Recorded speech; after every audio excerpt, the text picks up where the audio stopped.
So we begin 34 of the Krishna and the Gopis Meet, chapter 29.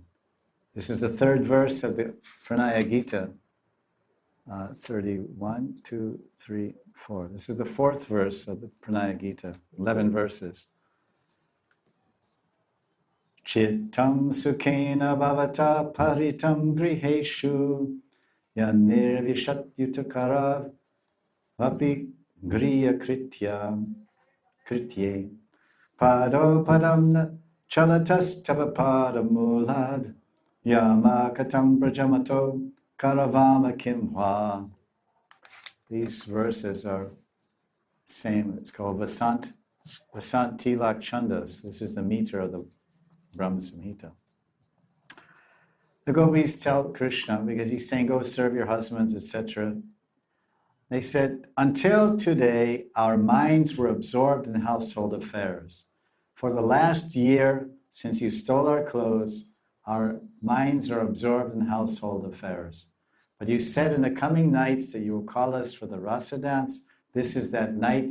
It's the Maharas dance of full moon night of the month of Ashwin, which is called Sharad Purnima. And you've summoned us with your flute and we've come. And we were doing very nicely our household affairs. Every night we did, every day we did. Because you didn't play your flute, you didn't call us. But now you called us. So until today our minds were absorbed in household affairs. But you easily stole our minds and our hands away from our housework. Now our feet will not move one step from your lotus feet. How can we go back to Braj? What would we do there? This is Prabhupada's translation of 2934.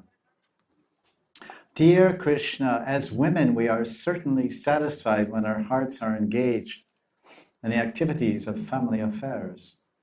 But our hearts have already been stolen by you. We can no longer engage our hearts in family affairs. Besides that, you are repeatedly asking us to return home, and that is a very appropriate instruction. But unfortunately, we have become stunned here. And of course, and we have and our legs have no power to move a step from your lotus feet. Therefore, if even at your request we return home, what shall we do there? So Krishna has played his flute.